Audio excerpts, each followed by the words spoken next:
Assalamualaikum warahmatullahi wabarakatuh.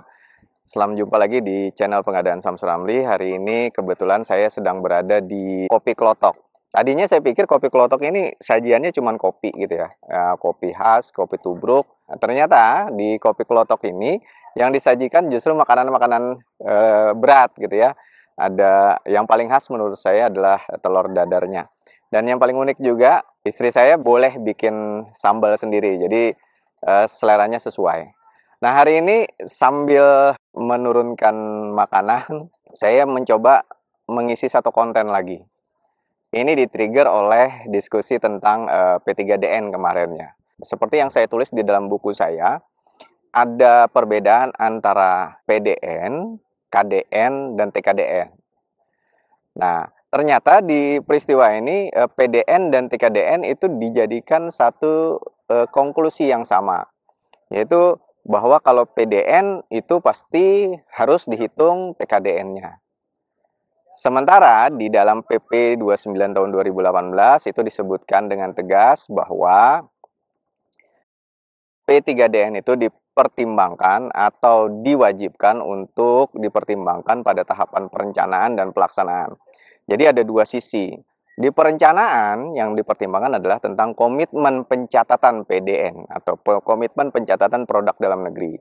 Sementara di pelaksanaan, aspek yang paling dibicarakan adalah tentang insentif kepada produsen, industri, penyedia yang menyampaikan produk-produk ber-TKDN atau yang memproduksi produk-produk ber-TKDN. Jadi, ada dua hal. Di sisi perencanaan dalam rangka pencatatan, kemudian di sisi pelaksanaan dalam rangka untuk mendapatkan insentif preferensi, maka kita harus menghitung TKDN-nya. Dan dalam proses kewajiban penggunaan produk dalam negeri, kewajibannya ada diindikatori oleh tingkat komponen dalam negeri. Nah, jadi dari sisi perencanaan, saya bagi sisi perencanaan terkait pencatatan. Sebenarnya yang paling penting terkait pencatatan pada saat perencanaan adalah bagaimana kita menghitung komitmen bahwa kita akan menggunakan produk-produk dalam negeri. Dalam kerangka ini saya sering sebutkan, yang disebut dengan PDN itu ada tiga. Ada PDN yang bersertifikat TKDN, ada PDN yang non-sertifikat TKDN, ada non-PDN. Nah, dalam rangka pencatatan, yang paling utama adalah tentang pencatatan PDN-nya dulu. Karena PDN ini akan menghasilkan konklusi berupa KDN. Nah, KDN itu kandungan dalam negeri dalam bentuk nilai. Dalam bentuk nilai absolut yang non persentase. Karena kalau persentase kan relatif. Nah, jadi KDN ini nilai uang di mana pada saat pencatatan perencanaan kita berkomitmen sebesar nilai uang yang kita belanjakan berapa persen yang kita rencanakan untuk sebagai penyerapan produk dalam negeri. Ini tidak bercerita tentang berapa TKDN-nya, tetapi produk PDN yang kita serap. Nah, produk PDN ini kan kriterianya jelas, yang TKDN-nya di atas 25%, kemudian kalau yang wajib TKDN plus BMP 40%.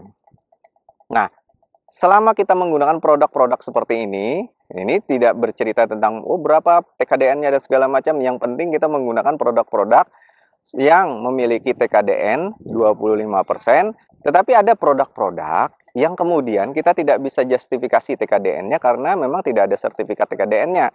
Untuk produk-produk yang seperti ini, yang paling penting adalah kita yakinkan bahwa ini PDN saja. Ya, minimal PDN berapa? Ya, minimal PDN adalah minimalnya 25%.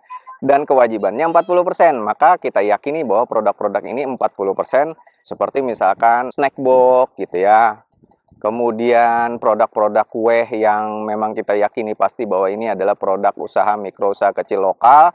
Yang material bahannya, pekerjanya, dan segala macam kita yakini adalah produk lokal. Bahkan ini bisa didorong untuk mereka mendapatkan sertifikat TKDN IKA kalau mereka sudah berupa industri.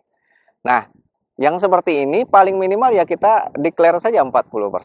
Tetapi dalam sisi belanja berarti berapa belanja kita? Belanjanya ya nilai belanja itulah yang disebut dengan KDN, kandungan dalam negerinya. Nah, apakah ini berkaitan dengan preferensi? Tidak, ini tidak berkaitan dengan preferensi, karena preferensi adalah aspek insentif ketika dalam pelaksanaan terjadi persaingan untuk mengutamakan produk dalam negeri, maka yang menawarkan produk dalam negeri akan diberikan insentif berupa preferensi. Menghitung preferensi ini harus dengan sertifikat TKDN.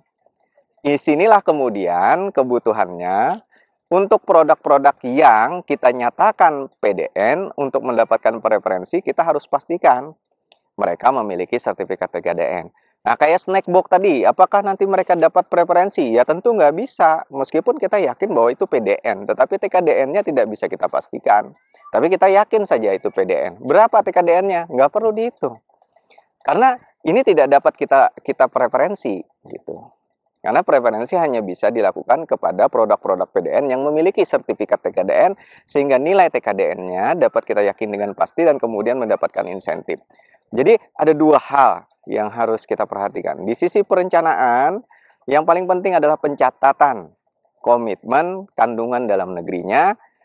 Kandungan dalam negeri diukur dari komitmen penggunaan produk-produk dalam negeri. Belum bercerita tentang tingkat komponen dalam negeri. Tetapi untuk pelaksanaan dalam rangka mendapatkan insentif preferensi, maka kita wajib memastikan berapa nilai TKDN-nya melalui sertifikat TKDN. Demikian, mudah-mudahan ini menjadi clear, karena takutnya nanti di akhir, di dalam proses pengawasan penggunaan produk dalam negeri, ketika komitmennya dinyatakan PDN 100%, nah PDN itu sebenarnya tidak bisa dinyatakan 100%, karena PDN itu nilainya berupa KDN, KDN nilainya berupa rupiah. Nah, rupiahnya itu akan dibandingkan dengan nilai total belanja. Jadi nilai total belanja dapatlah angka relatif berupa persentase, yaitu dari total belanja itu komitmen PDN-nya berapa. Terkait dengan komitmen TKDN, itu berbeda lagi. Komitmen TKDN itu mengikat kepada sertifikat TKDN dalam rangka mendapatkan preferensi di proses pelaksanaan. Baik itu pelaksanaan pada saat proses pemilihan maupun pelaksanaan pada proses kontraktual hingga serah terimanya. Yang akan dikenakan sanksi bukan komitmen KDN-nya, tapi komitmen terkait dengan pemberian fasilitasi preferensi. Mudah-mudahan kita bisa membedakan aspek PDN dan KDN di perencanaan yang berujung pada pencatatan komitmen PDN. Ini adalah aspek perencanaan. Sertifikat TKDN adalah aspek di proses pelaksanaan, yang kemudian kita harus berbicara tentang fasilitasi insentif preferensi yang membutuhkan nilai tingkat komponen dalam negeri berupa sertifikat TKDN. Mudah-mudahan ini juga bisa menambah wawasan kita semua, menambah diskusi kita. Saya Samsul Amli, salam pengadaan. Wabillahi taufiq wal hidayah. Wassalamualaikum warahmatullahi wabarakatuh.